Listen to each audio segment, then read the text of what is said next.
Vous l'avez sans doute de nombreuses fois constaté, l'imagination humaine connaît peu de limites.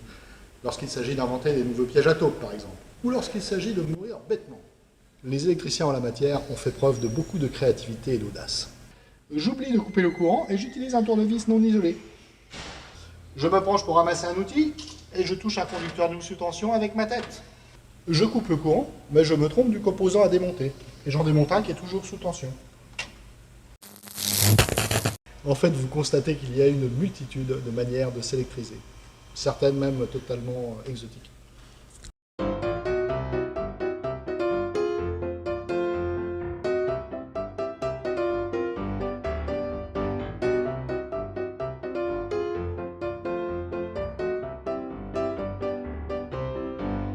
Pour éviter ce genre de triste mésaventure, la norme que connaissent bien les électriciens NFC 18510, qui concerne l'habilitation électrique, impose d'effectuer une opération de consignation avant toute intervention sur un composant.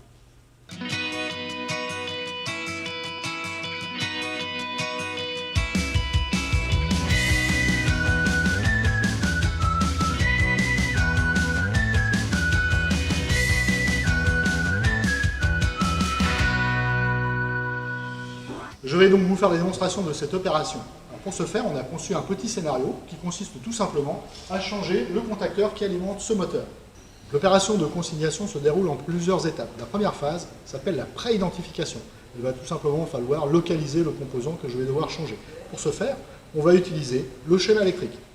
Donc voici le schéma électrique de cette machine. Donc je suis à la recherche du moteur de la centrale hydraulique. Donc le symbole c'est un rond. Dans le circuit de puissance, on va le trouver. Donc voici des ronds. Moteur pompe hydraulique, le voici. Donc je vous le montre de près. Donc ici, il est alimenté par une ligne triphasée, vous voyez, et il est commandé par le contacteur KM6. Il reste à le trouver et le localiser dans l'armoire électrique. Je vais consulter le schéma d'implantation de cette armoire, qui est en première page.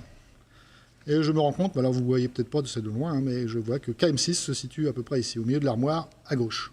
Donc voici l'armoire en question. Vous remarquerez qu'il y est apposé un pictogramme qui signifie que seules les personnes habilitées électriques ont le droit de l'ouvrir. Bon, le seul problème, c'est que seules les personnes habilitées électriques connaissent la signification de ce pictogramme. La première chose que l'on doit faire lorsqu'on ouvre une armoire électrique, c'est d'identifier les risques potentiels que l'on encourt. Y a-t-il des risques électriques dans cette armoire?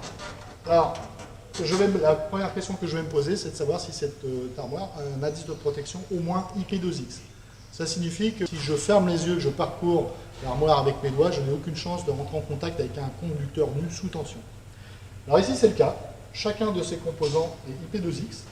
Alors pour s'en convaincre, il suffirait de se reporter à la norme des indices de protection et de voir que les trous des vis qui servent à fixer les conducteurs sont suffisamment petits pour ne pas permettre l'insertion d'un doigt et suffisamment profonds aussi pour que le doigt ne puisse jamais rentrer en contact avec une tension qui serait mortelle. Donc alors je suis rassuré, je vais pouvoir m'approcher des composants pour vérifier que mon identification, que j'avais commencé, est correcte. Alors venez voir monsieur Lucas s'il vous plaît, on va essayer de localiser ce fameux contacteur. Alors, et de comparer avec les informations qu'on a sur le schéma. Donc, ici vous voyez le contacteur KM6, tout va bien. Il est alimenté par les conducteurs numéro 49, 50, 51, c'est bien lui. Ah, par contre, je m'aperçois qu'il y a un autre contacteur vert. Qu'est-ce que vous faites, monsieur Lucas?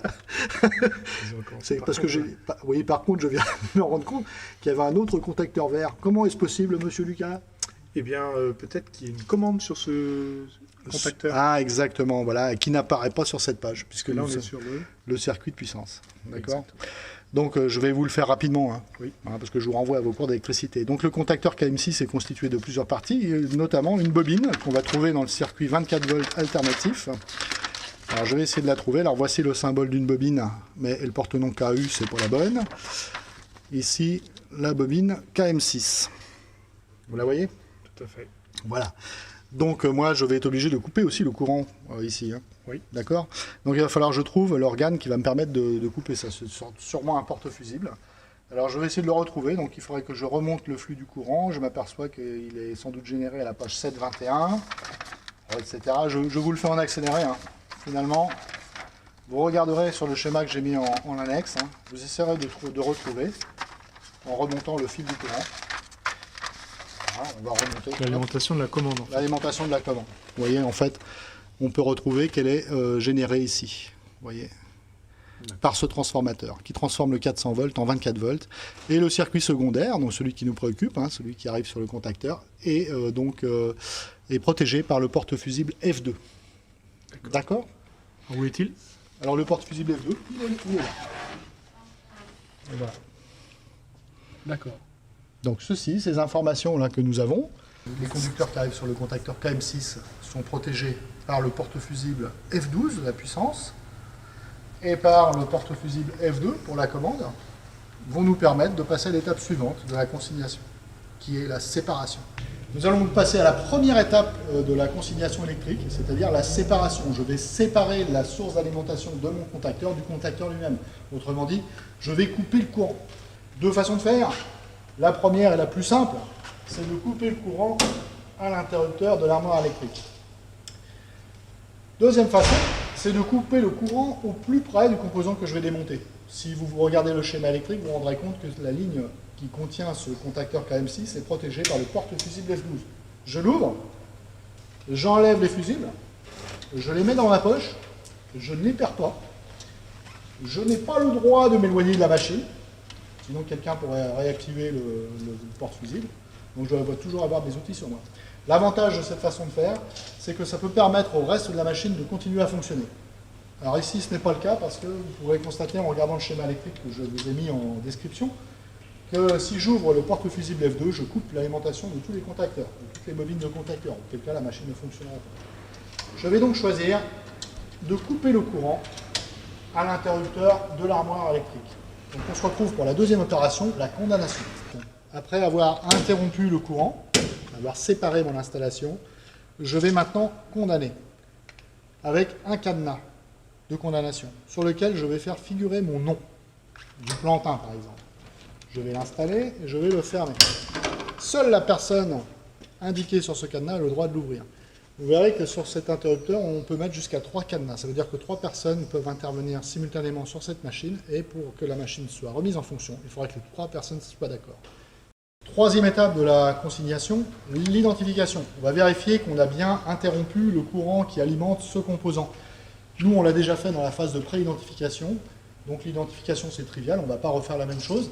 Cependant, il peut arriver que sur certains chantiers, l'interrupteur sectionneur qui a servi à couper le courant, eh bien, soit situé à 300 mètres de l'organe qu'on va démonter. Donc là, il va falloir consulter les schémas architecturaux de l'usine, savoir identifier, vérifier qu'on intervient bien sur le bon composant. Donc ici, nous, on va considérer que cette étape est faite et on se retrouve pour la 4e étape de la consignation, la vérification d'absence de tension. Pour réaliser cette opération, j'ai besoin d'un certain nombre de matériel. Une blouse ou un bleu, des chaussures de sécurité que j'ai mises. Voilà. Quelle souplesse! J'ai besoin aussi d'un appareil spécial qu'on appelle un appareil de vérification d'absence de tension. On verra son fonctionnement tout à l'heure. D'un casque équipé d'une visière anti-UV et de gants. De gants isolés. Que je vais vérifier tout de suite. Il ne faut absolument pas qu'ils soient percés, donc je fais comme ça pour les vérifier. Je tends le bord intérieur et je les gonfle d'air en fait, et je vérifie qu'il n'y a pas de fuite. Le courant peut passer par le moindre trou. Je fais pareil pour le deuxième, etc. Voilà. Donc là c'est parfait. Et j'ai besoin aussi d'un tapis isolant. Donc on se retrouve devant l'armoire pour mettre en œuvre tous ces équipements. C'est bon. Voilà, je suis maintenant correctement équipé. Je vais donc maintenant procéder aux mesures. Mais avant de faire ça, je vais vérifier mon appareil. Alors, je vais vous demander de vous rapprocher pour voir un petit peu à quoi ressemble mon appareil. Donc c'est un appareil qu'on appelle un vérificateur d'absence de tension, VAT ici. Alors c'est ni plus ni moins qu'un multimètre. Ici vous voyez qu'il peut mesurer un certain nombre de tensions possibles, 12, 24, 50. Dans notre armoire nous avons du 24, du 230 et du 400 volts. C'est un multimètre particulier puisqu'il a la faculté de s'auto-tester. Regardez, si j'appuie sur ce bouton, autotest, je m'aperçois que toutes les diodes s'allument, sauf une. Pour allumer la dernière, il faut que les 2 pointes se touchent. Si toutes les diodes sont allumées, je considère que mon appareil fonctionne bien. Alors savez-vous, monsieur Lucas, pourquoi on teste cet appareil qu'on n'utilise pas un multimètre standard? Non. Non. C'est très simple. Imaginez que cet appareil soit en panne. Vous allez mesurer une tension de 0, alors qu'en fait, elle pourrait être de 400. Donc vous allez mourir bêtement.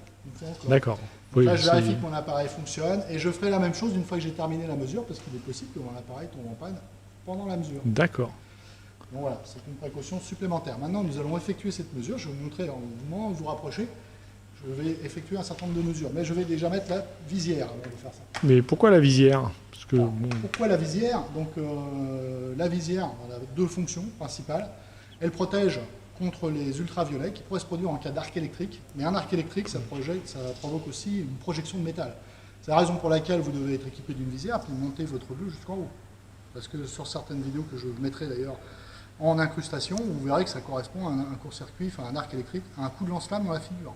Donc vous voyez, ça peut quand même être fort désagréable.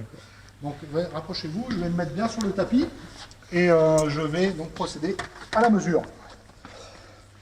Alors, la mesure, il y en a plusieurs à faire. Grossièrement, vous avez des vis ici sur lesquelles sont fixés des conducteurs électriques. Donc vous allez mettre une pointe sur chacune des vis et l'autre pointe sur la borne de terre. Alors, la borne de terre, donc c'est le fil vert jaune. Ici, tous les fils vert jaune, vous voyez, sont reliés à une barre métallique. Donc je vais mettre ma pointe ici sur la barre métallique et je vais balader mon autre pointe sur toutes les vis. Et je dois trouver 0, c'est-à-dire autrement dit, aucune des diodes ne doit s'allumer. Et ça ne doit pas biper non plus. D'accord? donc là, par mesure de précaution, vous faites en bas du... En bas et en aval. D'accord, je fais toutes les vis. En amont et en aval. Alors bon, sur la documentation, on voit qu'il suffit de contrôler les vis en amont. Mais il se pourrait, pour des raisons un petit peu compliquées à expliquer, si le moteur était loin de la machine, par exemple, relié à un câble très long, par exemple 100 ou 200 mètres, et qu'il soit voisin d'un autre câble qui, lui, est parcouru par du courant électrique, par des phénomènes d'induction, ça pourrait provoquer une élévation de tension, même sur les bornes navales de mon contacteur. Une tension induite, c'est ça? Une tension induite, exactement. Donc, par souci, par précaution, je mesure chaque vis qui contient un conducteur, je mesure la différence de potentiel, la tension doit être de 0 entre cette vis et la borne de terre. Il me reste encore des mesures à faire, une mesure entre chaque phase, et chaque phase est le neutre. Alors, on va le faire. Ça, c'est pour d'autres raisons encore. Donc, je vais faire entre chaque phase. Donc, phase 1, phase 2, phase 1, phase 3, phase 2, phase 3. Je vais faire la même chose en bas. Hop. Et hop. Voilà. Je pourrais même faire la même chose entre A1 et A2. A1 et A2. Voilà. Ici. Est-ce que vous avez compris, monsieur Lucas? Ben oui, apparemment, mais est-ce que vous avez terminé la VAT? Pas tout à fait. Il me reste à vérifier mon appareil. Oui. Vérifions. Voilà. À partir de maintenant, je sais qu'il n'y a plus de tension, avec une certitude presque absolue, dans le composant que je vais démonter. Je peux donc me débarrasser de mon équipement. Ah oui, d'accord. Voilà. Ce ne sera pas plus mal pour votre esthétique personnelle. Tout à fait. C'est un peu chaud. Donc il nous reste une 5e étape de consignation à faire. C'est la mise à la terre et en court-circuit. Eh bien, nous ne la ferons pas. Oh ben voilà, bravo. Et pourquoi, monsieur là? Eh bien, parce qu'en fait, c'est dans le cas qui nous préoccupe, ça n'est pas nécessaire. En basse tension, la mise à la terre et en court-circuit n'est nécessaire que dans le cas de risque de réalimentation par une source autonome, un onduleur par exemple, on n'a pas dans cet armoire électrique, ou en cas de tension induite, comme on l'a vu à cause de câbles de très grande longueur, ce qui n'est pas le cas ici, ou de présence d'un condensateur. D'accord, ok. D'un moteur monophasé par exemple. Bon, ce n'est pas le cas, donc nous ne le ferons pas. Notre opération de consignation est maintenant terminée. Voilà.